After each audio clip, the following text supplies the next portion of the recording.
औरंगजेब के साथ महाराणा प्रताप के परपोते महाराणा राज सिंह का युद्ध। राज सिंह से औरंगजेब विशेष रूप से चिढ़ता था क्योंकि उसने सुल्तान की लड़ाई में औरंगजेब के भाई दारा शिकोह का साथ देते हुए उसे कुछ दिनों के लिए अपने राज्य में आश्रय दिया था।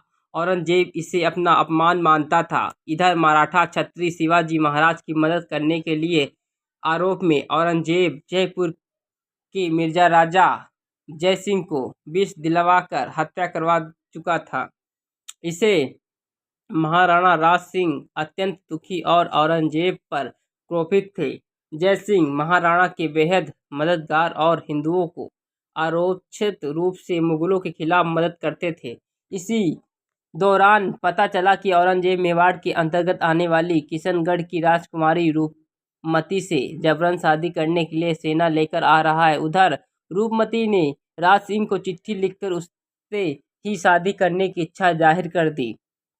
महाराणा राज सिंह ने सामंत रतन सिंह चंदावत को अपने सैनिकों के साथ अजमेर कूच करने और औरंगजेब की सेना को रोकने का आदेश दे दिया।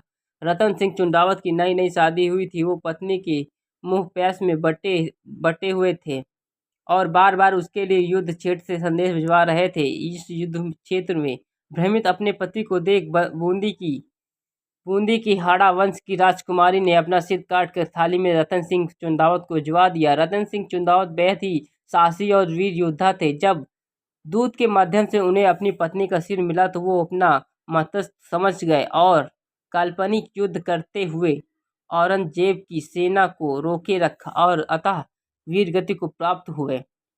उधर औरंगजेब की सेना युद्ध में उलझी रही और राज सिंह रूपमती से विवाह कर कृष्ण भक्त राजकुमारी के शत्रु को बचा लिया। इसके साथ ही महाराणा राज सिंह ने हिंदू राजाओं को इसके लिए तैयार कर लिया कि वो किसी भी हाल में मुगलों को जजिया कर न दे। इससे औरंगजेब और क्रुद्ध हो गया। औरंगजेब ने मेवाड़ पर हमला कर दिया। युद्ध नीति के तहत अपने से ही कई गुना बड़ी सेना लड़ने के लिए महाराणा राज सिंह ने अरवली की पहाड़ियों का चुना। मुगलों के अत्याचार से बचाने के लिए जनता को भी पहाड़ियों में भेज दिया। युद्ध के दौरान में औरंगजेब के साथ उदयपुर नामक की उनकी बीवी भी साथ में थी। युद्ध के दौरान राजपूताने के सैनिकों ने उदयपुर को गिरफ्तार कर लिया। पहाड़ियों में छिपकर युद्ध और बीवी की गिरफ्तारी से औरंगजेब को पीछे हटना पड़ा और वो लौट आया। औरंगजेब की वापसी सुनिश्चित होने पर उदयपुर को सम्मानित औरंगजेब के पास भिजवा दिया गया। हालांकि 3 नवंबर 1680 को महाराणा राज सिंह की जय सिंह की तरह ही भक्ति यानी विष देकर हत्या करवा दी गई। कुंभलगढ़ के ओड़ा गांव में राज सिंह अपने विश्वास पात्र और मित्र आशुकरण चरण के साथ भोजन कर रहे थे। भोजन में विष मिला देने के कारण दोनों की मौत हो गई। इस तरह मरते दम तक उन्होंने श्री नाथ जी के वापस वचन का पालन किया। अगर आपको हमारी जानकारी अच्छी लगी हो तो हमारे चैनल सब्सक्राइब करें, कमेंट करें, लाइक करें, शेयर करें, बेल आइकन दबाना ना भूलें।